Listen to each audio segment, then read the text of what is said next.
क्या पुनर्जन्म होता है? क्या ये संभव है? एक ऐसा ही सवाल उठ खड़ा हुआ है टोंक के गांव में, जहां 10 साल के बालक का दावा है कि पिछले जन्म में वो आमेर का राजा मानसिंह था। उसने हल्दी घाटी का युद्ध लड़ा। इसी दावे को जानने के लिए एनडीटीवी की टीम पहुंची टोंक के जेकमाबाद गांव। हमने उस 5वीं क्लास के बच्चे से बात की और उसके परिवार के लोगों से भी। आखिर उस बच्चे के पुनर्जन्म की कहानी में कितनी सच्चाई है, ये जानने के लिए हम रिपोर्ट दिखाते हैं।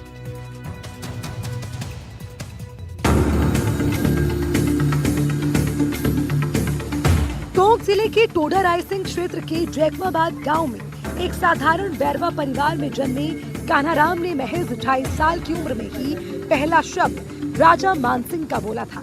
ये दावा उनकी माता करती है और बच्चे के होश संभालते ही बालक ने आमेर की शीला देवी जाने की बात की और कहने लगा कि मेरा खजाना आमेर में छिपा है। मैंने कई युद्ध लड़े।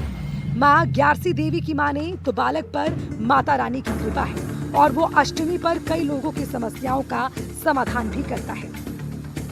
वो चाहती है कि ये बात महाराजा मानसिंह के वंशजों तक पहुंचे और बालक की जिज्ञासाओं को शांत किया जाना चाहिए, क्योंकि ये बालक घर में भी भेदभाव करता है, सिंहासन लगाकर बैठता है, अलग बर्तनों में खाना खाता है और घर में युद्ध क्रीड़ाएं भी उछल कूद कर करते हुए करता है।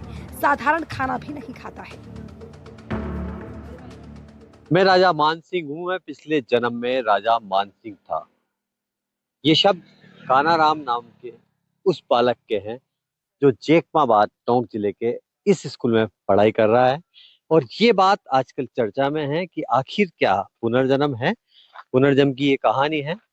इसी बात को जानने के लिए आज एनडीटीवी की टीम पहुंची है जेकमाबाद के उस स्कूल में, उस गांव में। लेकिन इतना जरूर है कि इन दिनों ये खबर है, ये चर्चा में है कि राजा मानसिंह बताने वाला बच्चा आखिर कौन है जो अपने आप को बताता है राजा मानसिंह। तो चलिए जानते हैं उस बच्चे से और अन्य लोगों से जो बच्चे के साथ जिन्होंने बचपन भी गुजारा है, जिन्होंने उस बच्चे को पढ़ाया है। जेकमाबाद के सरकारी स्कूल में 5वीं के छात्र कान्हाराम से जब हमने मानसिंह की मौत की जगह पर सवाल किया तो उसने बताया कि उसकी मौत अनाज मंडी में हुई थी। वही महाराणा प्रताप के साथ हल्दी घाटी के युद्ध पर वो ये तो बोलता है कि मेरी हार हल्दी घाटी में हुई थी, लेकिन युद्ध का सही विवरण या आमेर महल या अन्य किसी युद्ध की सही जानकारी वो कैमरे पर नहीं दे सका। बस इतना कह पाता है कि मेरा खजाना आमेर में छिपा था, मेरी 2 रानियां खास थी और जोधा मेरी बुआ थी। कान्हाराम का क्रिकेट में विराट कोहली फेवरेट है तो वो बड़ा होकर पुलिस बनना चाहता है। मतलब और बच्चे तो रहते हैं जिससे हमारे साथ भी रहता ही है और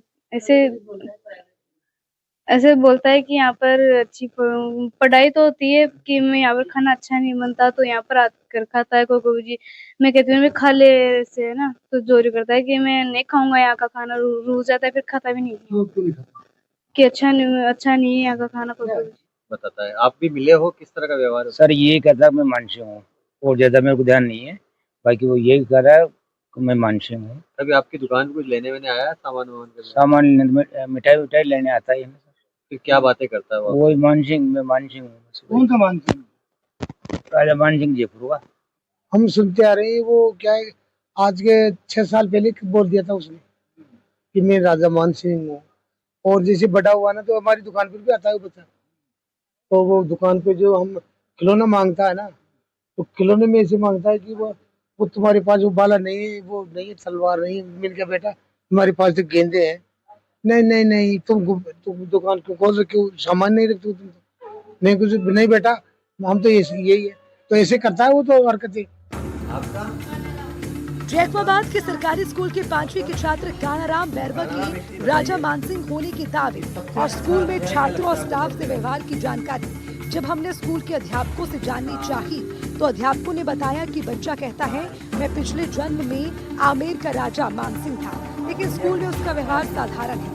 कैमरे पर बात करने से स्कूल स्टाफ ने ये कहते हुए मना कर दिया कि इस बच्चे के दावे के बाद रोज कोई न कोई स्कूल आकर सच्चाई जानने की कोशिश करता है, जिसका बालक पर विपरीत प्रभाव पड़ने के साथ शिक्षण कार्य पर भी असर पड़ता है। इसीलिए हम कुछ नहीं कहेंगे। वो अपने पूर्व जन्म में राजा मानसिंह प्रथम था।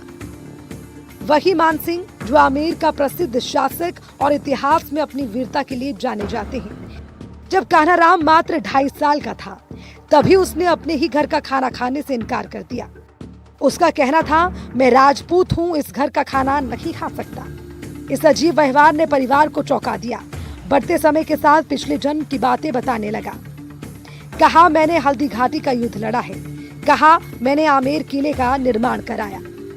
शीला देवी मंदिर में बंगाल से लाई देवी की मूर्ति की स्थापना कराई। बच्चा ये भी दावा करता है कि देवी को प्रसन्न करने के लिए नर बलि दी जाती है। एक बार बकरे की बलि देने पर देवी नाराज हो गई और उनकी मूर्ति की गर्दन टेढ़ी हो गई। कान्हाराम अपने कथित पूर्व जीवन के पारिवारिक विवरण भी देता है। उसका कहना है कि उसकी 2 रानियां थीं और 3 भाई भी थे। इस पूरे मामले ने गांव से लेकर आसपास के क्षेत्र में चर्चा का माहौल बना दिया है। कुछ लोग इसे पुनर्जन्म का प्रमाण मान रहे हैं, तो कुछ इसे बच्चे की कल्पना या सुनी सुनाई बातों का असर बता रहे हैं। फिलहाल ये रहस्य बना हुआ है। क्या ये सच में पुनर्जन्म की कहानी है या फिर एक मासूम दिमाग की अनोखी कल्पना?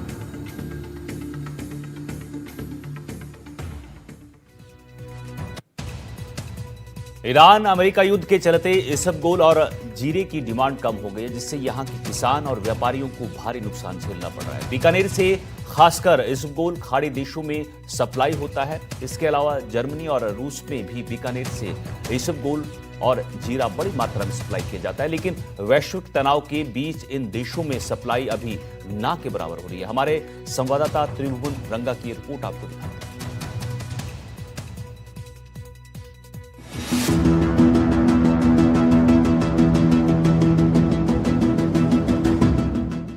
ईरान अमेरिका युद्ध का असर सभी वर्ग के व्यापार पर पड़ा है। इसी के चलते सबसे ज्यादा असर भारत से अत्यधिक ईसबगोल के होने वाले आयात पर पड़ा है। व्यापारियों का कहना है कि इस बार ईसबगोल की डिमांड नहीं के बराबर है। शिपिंग कंपनियों ने किराया 3 से 4 गुना बढ़ा दिया है, जिसके कारण गल्फ देशों समेत जर्मनी, रशिया के साथ यूरोपीय देशों में जाने वाला ईसबगोल ठप सा हो गया है। बारिश और ओलों ने किसानों की जो मेहनत है उसमें पानी फेर दिया है। अभी हम खड़े हैं बीकानेर कृषि मंडी पर। वहाँ पे जो इसबगोल है और जो जीरा है उसकी बोली लग रही है, लेकिन किसान है वो एकदम मायूस है। आप देख सकते हैं जिस तरह से जो इसबगोल है वो पड़े हैं, इसबगोल की जो ढेरियाँ हैं वो पड़ी हैं, और इसबगोल की ढेरियों के साथ ही किसान है वो काफ़ी निराश भी है। कुछ किसान कितना नुकसान हुआ है किसानों को? बहुत हुआ है। हर किसान के 5-5 लाख ज़्यादा है, बहुत नुकसान 10 लाख की फसल होने आप क्या लेके आए हैं? इसबगोल या जीरा? फसल खराब हो गया। कितना नुकसान हुआ? बहुत आधा नुकसान हो गया। आधा नुकसान हो गया। बरसात से लग गया पूरा। भाव में कोई कमी? भाव में बहुत ही कमी है, फुल गिरावट है। और फिर 17,000 रुपये का 10,700 रुपये बिकी। आकस्मिक बारिश हुई, इससे ना सिर्फ फसलों को नुकसान हुआ है, बल्कि आने वाली जो हमारी क्रॉप है या मानसून है उसमें भी फर्क पड़ेगा। क्योंकि जिस समय गर्मी पड़नी चाहिए थी उस समय बारिश हुई है, तो जब आगे जो बारिशें होनी है उनकी भी कमजोरी दिखाई दे रही है। और अभी जो बारिश के साथ साथ में ओलावृष्टि हुई थी वो सबसे ज़्यादा लोनकंसर क्षेत्र में अर्जनसर बेल्ट में हुई थी। बहुत बड़े एरिया के अंदर ओलावृष्टि हुई थी, वहाँ के किसानों की फसलें पूरी की पूरी चौपट हो गई। बिल्कुल ही कम है, बारिश की वजह से गड़ा और बारिश फसल को नष्ट कर दिया। बाजार है नहीं, युद्ध की वजह से एकदम बिल्कुल नष्ट है, कुछ नहीं है, फसल है ही नहीं। जीरा और इस बारिश की वजह से सारा नष्ट हो गया। ईरान अमेरिका युद्ध के चलते ईसबगोल और जीरे की अंतर्राष्ट्रीय बाजार में डिमांड कम हो गई। वहीं किसानों के साथ व्यापारियों को भारी नुकसान उठाना पड़ रहा है। वर्तमान में ईसबगोल का एक्सपर्ट ना के बराबर हो गया है। मंडी में पहुंची ईसबगोल और जीरे की फसल का किसानों को अत्यधिक नुकसान हो रहा है। इस साल 25% कम भाव मिल रहे हैं।